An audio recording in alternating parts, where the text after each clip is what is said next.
अस्सलाम वालेकुम व्यूअर्स, मैं हूं आपका होस्ट अब्दुर्रहमान। जो आज डिस्कस करेंगे आईएमएफ की जानिब से पाकिस्तानी ऑयल रिफाइनरीज को अपग्रेड करने के लिए होने वाली 6 अरब डॉलर्स की सरमायाकारी रोक दी गई है और इस रोकने की वजह से हमें सालाना 1 अरब डॉलर्स का नुकसान होगा और 1 लाख से ज्यादा नौकरियां जो पैदा होनी थी वो भी प्रोसेस फिलहाल रुक गया है। हुआ कुछ यूं कि नवंबर के आखिर में आईएमएफ का वफ्द अपनी अगली किस्त देने के लिए पाकिस्तान रिव्यू करने आया तो हमारी रिफाइनरीज को अपग्रेड करने की जो ब्राउन फील्ड रिफाइनरी पॉलिसी थी उसे देखा और फिर उसमें बहुत सारे नुक्स निकाले।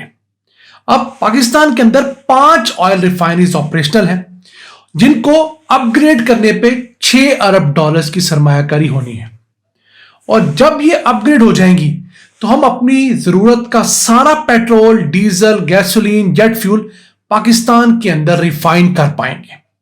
याद रहे, इस वक्त हम अपनी जरूरत का 30 से 40% पेट्रोल और डीजल रिफाइंड हालत में मंगवाने पर मजबूर हैं। क्यों? हमारे पास जो ये 5 रिफाइनरीज हैं इनकी टोटल कैपेसिटी तो 4.5 लाख बैरल रोजाना की है। हमें इतनी ही कैपेसिटी चाहिए, लेकिन मसला यह है कि ये पुरानी होने की वजह से पेट्रोल डीजल बनाने के साथ साथ फर्नेस ऑयल भी बनाती हैं। वो फर्नेस ऑयल जरूरत से ज्यादा बनाती हैं, उसका पाकिस्तान में ग्राहक कोई नहीं है, फिर हमें वो फर्नेस ऑयल सस्ते दाम में एक्सपोर्ट करना पड़ता है, वो रॉ मटेरियल होता है। अगर हम अपनी इन्हीं रिफाइनरीज को अपग्रेड कर लेते हैं तो वो फर्नेस ऑयल हम मजीद रिफाइन करके पाकिस्तान में जो पेट्रोल की प्रोडक्शन है, टोटल प्रोडक्शन उसे डबल कर सकते हैं और डीजल की टोटल प्रोडक्शन में 50% तक का बड़ा इजाफा हम कर सकते हैं अपने इसी रॉ मटेरियल से। ये वो खास बात है जो हमने बहुत अरसे से स्लो मोशन पे लगा रखी थी। अब इन अपग्रेडेड रिफाइनरीज की वजह से फर्नेस ऑयल की प्रोडक्शन जहां 100 लीटर होती है वहां सिर्फ 20 लीटर रह जाएगी। 80% फर्नेस ऑयल की प्रोडक्शन में कमी होगी और उससे वैल्यूएबल कमोडिटीज बनेगी, पेट्रोल, डीजल, केरोसिन और जेट फ्यूल वगैरह। अब यहां पर सवाल उठता है कि आईएमएफ कौन होता है हमें डिक्टेट करने वाला? तो जनाब, जब आप अपनी जरूरत से ज्यादा कर्जा लेंगे, अपनी अयाशियों के लिए आप खर्चे बढ़ाएंगे, तो फिर जब आप बार बार एक ही सूदखोर के पास कर्जा लेने जाएंगे तो वह हर दफा अपनी शराइत और शरह सूद बढ़ाता रहेगा। आईएमएफ का कहना यह है कि आपने अपनी पेट्रोलियम मसनूआत के ऊपर सेल्स टैक्स नहीं लगा रखा। आप अपने पेट्रोल, डीजल और तमाम पेट्रोलियम मसनूआत पर 18% सेल्स टैक्स आयद करें, फिर जाकर आप ये रिफाइनरीज लगाने की हमसे इजाजत ले पाएंगे। अगर पाकिस्तान मजीद 18% सेल्स टैक्स लगा देता है तो पेट्रोल और डीजल की प्राइस में 50 रुपए फी लीटर तक का इजाफा हो सकता है। वैसे इस वक्त हुकूमत जिस प्राइस पर पेट्रोल और डीजल हासिल कर रही है उसके ऊपर 99 रुपए हमसे चार्ज कर रही है। उन 99 रुपए में से तकरीबन 80 रुपए तो टैक्सेस के नाम पर हमसे लिए जाते हैं। बाकी जो मुख्तलिफ किस्म के सेल्स और डिस्ट्रीब्यूशन के मामलात हैं उनके लिए जाते हैं। पाकिस्तान के अंदर इस वक्त जो 78 रुपए हमारे ऊपर पेट्रोलियम लेवी की मद में इंप्लीमेंटेड है उसके होते हुए हमारे यहां सेल्स टैक्स नाफिज नहीं है, लेकिन 78 रुपए कुछ छोटी अमाउंट नहीं है। पिछले साल हमने इसी पेट्रोलियम लेवी की वजह से 1161 अरब रुपए पेट्रोलियम प्रोडक्ट्स के ऊपर टैक्स दिया था और इस साल हुकूमत उसमें 27% इजाफा करके 1470 अरब रुपए मेरी और आपकी जेब से निकलवाएगी पेट्रोलियम लेवी के नाम के ऊपर। अभी आईएमएफ 50 रुपए और डालने की बात कर रहा है। यह भी कह रहा है हुकूमत को, चले आप लेवी 78 रुपए से 50 रुपए तक ले आए और 18% जनरल सेल्स टैक्स जो पाकिस्तान में हर जरूरत की चीज के ऊपर नाफिज है वो इस पर नाफिज कर दिया जाए। याद रहे, हम अपनी पेट्रोल की प्राइस के ऊपर 7 से 8 रुपए एक सड़क बनाने के लिए भी अदा कर रहे हैं। कोयटा से कराची तक की हाईवे बननी है जिसे फिलहाल एक किलर रोड भी कहा जाता है।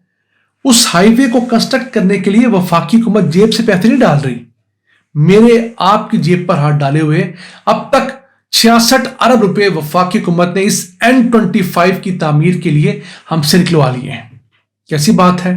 एमएनएस में पैसे बांटने हो, एमएनएस की सैलरियां बढ़ानी हो, चेयरमैन सेनेट हो, स्पीकर कौमी असेंबली हो, एमपीएस हो, इन तमाम की अरबों रुपए सैलरीज इंक्रीज करनी हो तो हुकूमत के पास बजट होता है।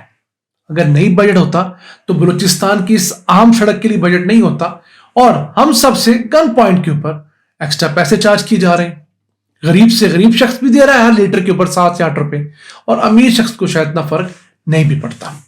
अगर पाकिस्तान के अंदर इन ऑयल रिफाइनरीज के ऊपर 2026 में काम शुरू हो जाता है तो 7 साल लगेंगे इन तमाम पांचों की पांचों ऑयल रिफाइनरीज को अपग्रेड होने में। सबसे बड़ी ऑयल रिफाइनरी पाकिस्तान में इस वक्त जो है वो सनर्जी को है, जो पहले बाइको ऑयल रिफाइनरी कहलाती थी। 1,56,000 बैरल यौमिया इसकी कैपेसिटी है क्रूड ऑयल को रिफाइन करने की। दूसरे नंबर पर पार्को की ऑयल रिफाइनरी है जो 1,20,000 बैरल रोजाना रिफाइन कर सकती है। तीसरे नंबर पर अटक रिफाइनरी है जो कि 53,400 बैरल यौमिया तेल रिफाइन करने की सलाहियत रखती है। चौथे नंबर पर आती है नेशनल ऑयल रिफाइनरी जो कि 64,000 बैरल यौमिया तेल रिफाइन कर सकती है। और पांचवें नंबर पर आती है पाकिस्तान रिफाइनरी लिमिटेड जो कि 50,000 बैरल तक ऑयल रिफाइन कर सकती है, खाम तेल। अब हमारे पास मजीद नई ऑयल रिफाइनरी लगाने की कोई जरूरत ऐसा नहीं है। हमें ना तो अरामको की रिफाइनरी चाहिए, ना ही हमें एडनॉक की रिफाइनरी चाहिए इन हालात के अंदर। क्यों? वो रिफाइनरी अगर आएगी तो कम से कम $10 अरब का खर्चा हुआ आएगा। फिर वो पाकिस्तान आएंगे तो हमसे बहुत सारी मराहत लेकर आएंगे। उनकी वजह से पेट्रोल डीजल मजीद महंगा हो जाएगा। हाँ, जॉब जरूर क्रिएट होगी लेकिन हमें मसाइल होंगे। अगर हम अपने इन्हीं इदारों को बेहतर कर लेते हैं, इनकी रिवैम्पिंग करते हैं, इनके अंदर जो यूनिट्स कम है उन्हें ऐड ऑन करते हैं, तो यही ऑयल रिफाइनरीज 7 साल के अंदर हमारी पेट्रोल की पैदावार डबल करने की कैपेसिटी रखती है। डीजल की 50% कैपेसिटी हो जाएगी। कितना आम किरदार ये तमाम की तमाम ऑयल रिफाइनरीज पाकिस्तान के अंदर अदा कर सकती हैं। अब देखना यह है कि हुकूमत इस मसले का क्या हल निकालती है और किस तरह इस रुकी हुई इन्वेस्टमेंट को बहाल करती है। अभी जो $6 अरब की सरमायाकारी होनी है ये हुकूमत पाकिस्तान ने नहीं करनी। ये ऑयल रिफाइनरीज मुनाफा बख्श इदारे हैं। इन्होंने अपनी जेब से मुख्तलिफ दुनिया भर के बैंक से, मुख्तलिफ दुनिया भर के एजेंसीज के साथ डील करनी है। कुछ ने कर ली हुई है, कुछ ने पाइपलाइन में रखी हुई है। ये अपने तौर पर इन्वेस्टमेंट लाएंगे। उनकी कुछ डिमांड्स हैं कि उन्हें सेल्स टैक्स पर एग्जेम्पशन दी जाए, उनका जो इनपुट टैक्स क्रेडिट क्लेम होता है उसे बहाल किया जाए। ये तमाम चीजें हमें एक दफा तय करनी चाहिए क्योंकि पाकिस्तान ऑलरेडी बहुत नुकसान कर चुका है। $1 अरब सालाना की बचत होना और साथ 1 लाख नौकरियां पैदा होना पाकिस्तान के लिए एक बहुत बड़ा संग मील हो सकता है। नाज़रीन, आज के एपिसोड हमें उम्मीद है आपको पसंद आया होगा। अपनी सजेशंस, अपनी आराज़ से हमें आगाह रखा करें। अपने मेजबान अब्दुल रहमान को इजाजत दीजिए। अल्लाह ने के पान।